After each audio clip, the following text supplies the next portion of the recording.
Selamat datang di Yakob Tamatala, Creative Leadership TV. Pokok percakapan kita kali ini adalah tentang creative entrepreneurs atau entrepreneur yang kreatif. Dalam upaya melandasi percakapan kita, saya mengajak kita membaca firman Allah yang terdapat di dalam Amsal 31 ayat 17 sampai 18 yang selengkapnya berbunyi, ia mengikat pinggangnya dengan kekuatan, ia menguatkan lengannya, ia tahu bahwa pendapatannya menguntungkan, pada malam hari pelitanya tidak padam.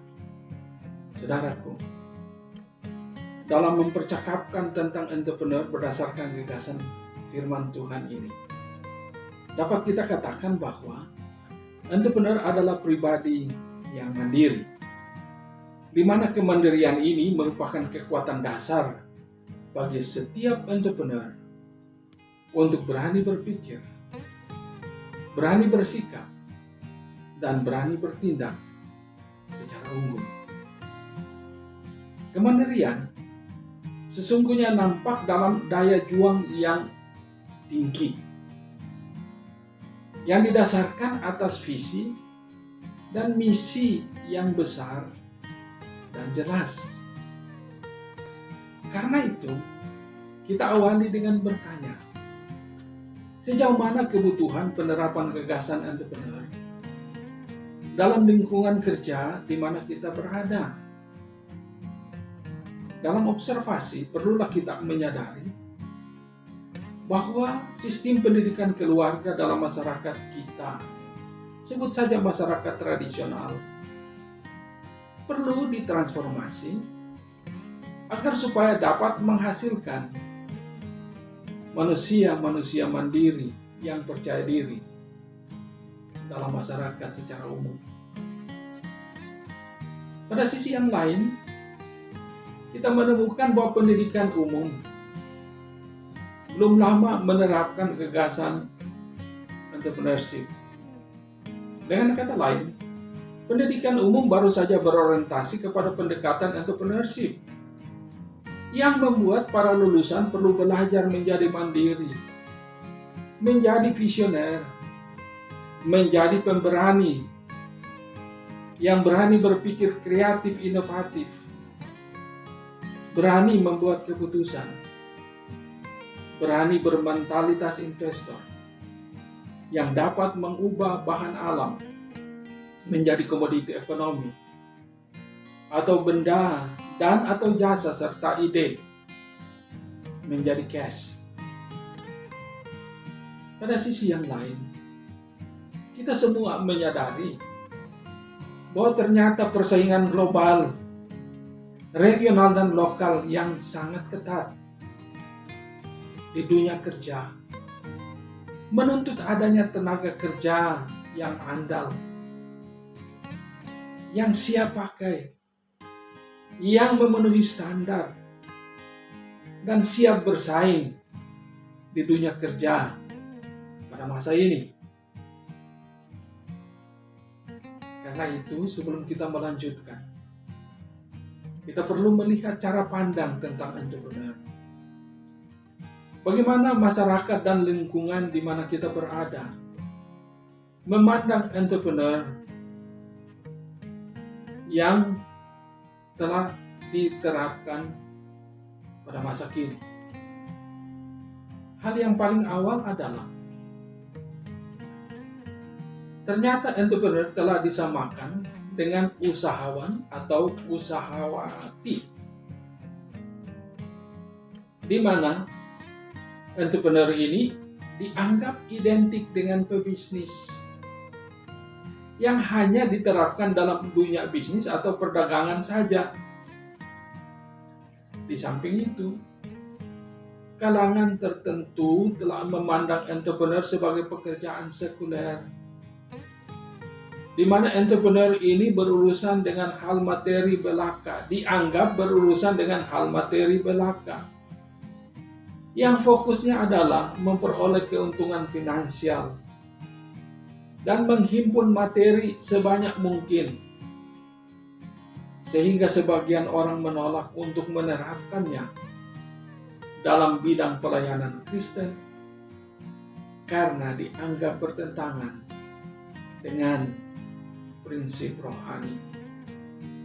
Cara pandang yang lain adalah bahwa pandangan entrepreneur telah dilihat sebagai pekerjaan yang disebut sekuler oleh sebagian orang Kristen. Dan sikap ini telah menimbulkan dilema karena pada satu sisi ada yang berpandangan bahwa gagasan ini tidak dapat diterapkan dalam bidang pelayanan Kristen atau bidang pelayanan rohani Kristen.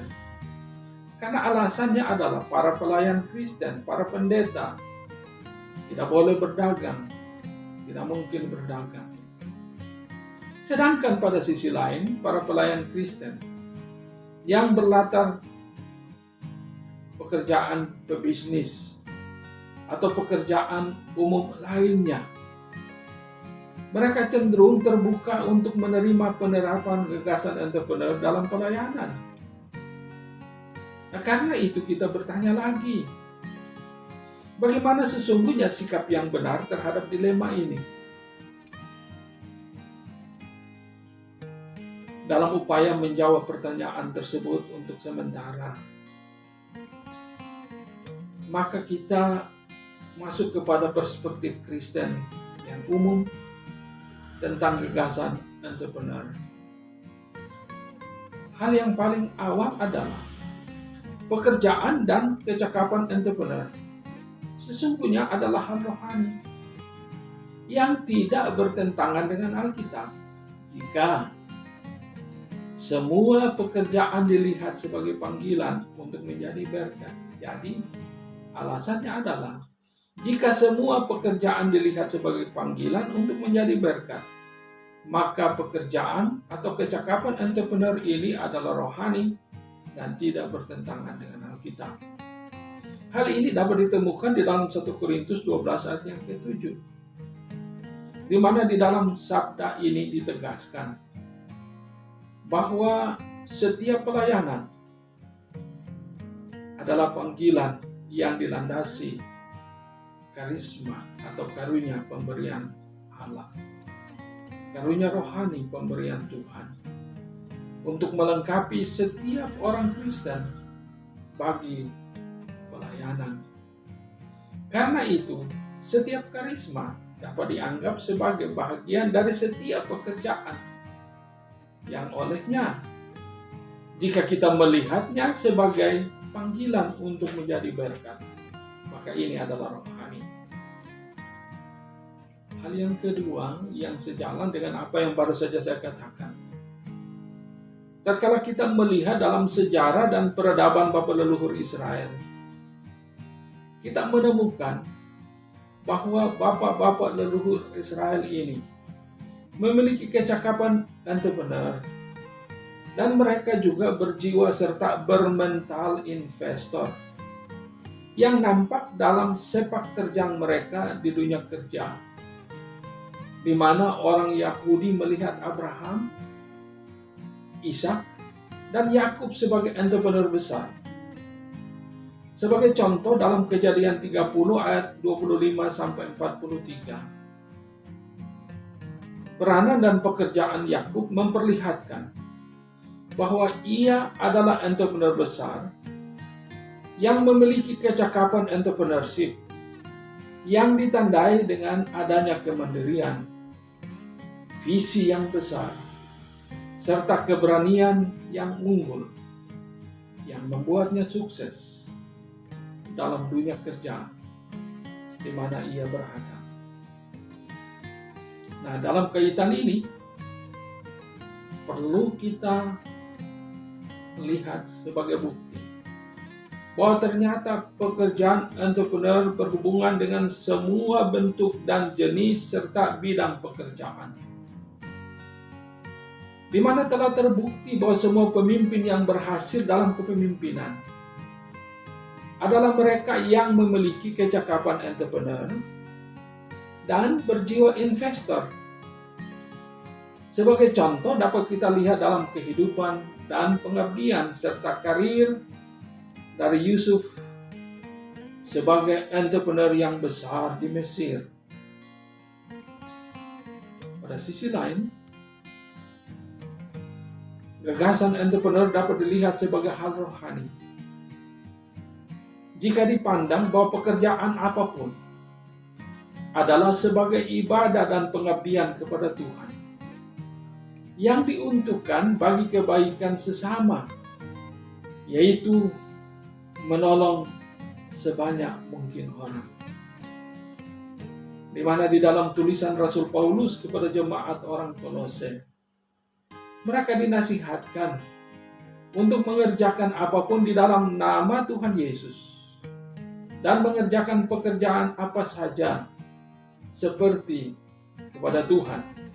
Kolose 3 ayat 17 dan ayat yang ke-23 yang menggambarkan bahwa jika gagasan entrepreneur ini dilihat sebagai hal rohani dengan mengerjakan apapun dalam nama Tuhan Yesus dan seperti kepada Tuhan, maka sudah dapat diduga bahwa ada komitmen yang tinggi, ada kualitas disiplin, kualitas kerja, kualitas produk yang tinggi yang dihasilkan dari sikap penuh pengabdian sebagai entrepreneur rohani dalam perspektif Rasul Paulus.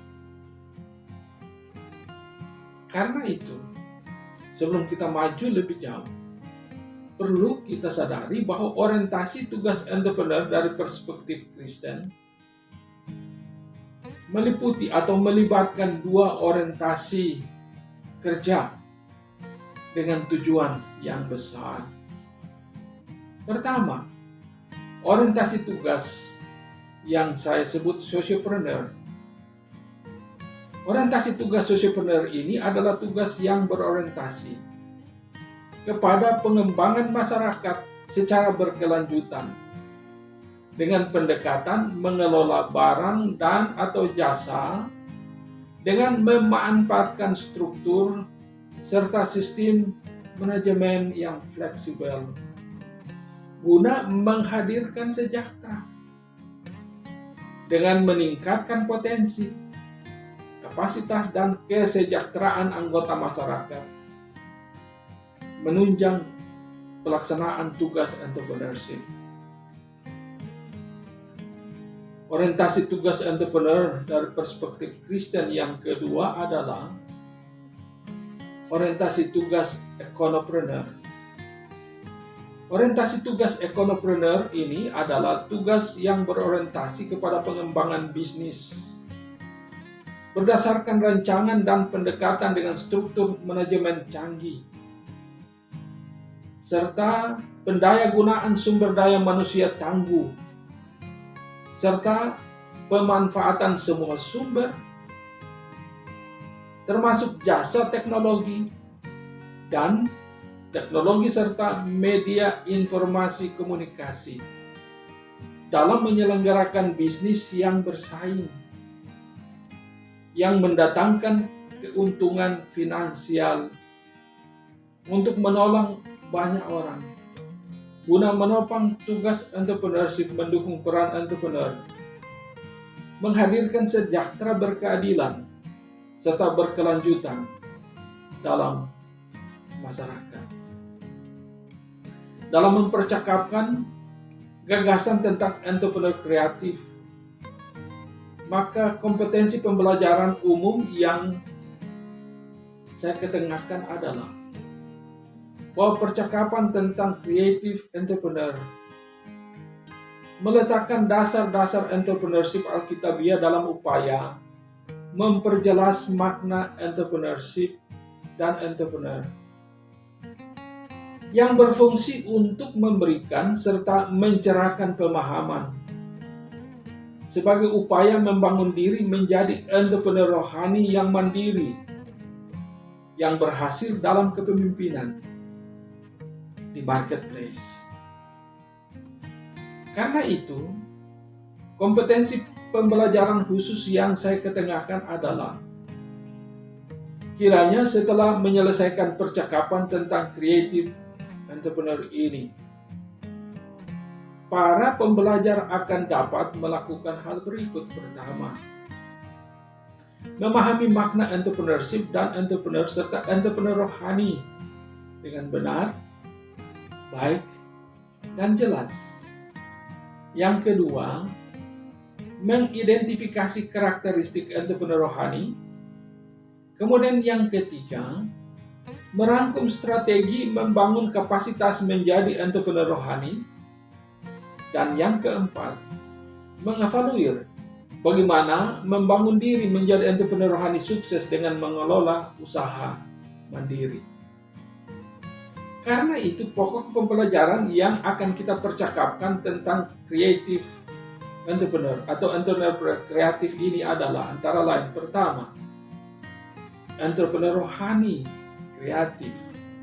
Kedua, karakteristik entrepreneur rohani.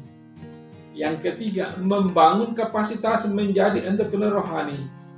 Dan yang keempat, mengelola usaha mandiri entrepreneur rohani.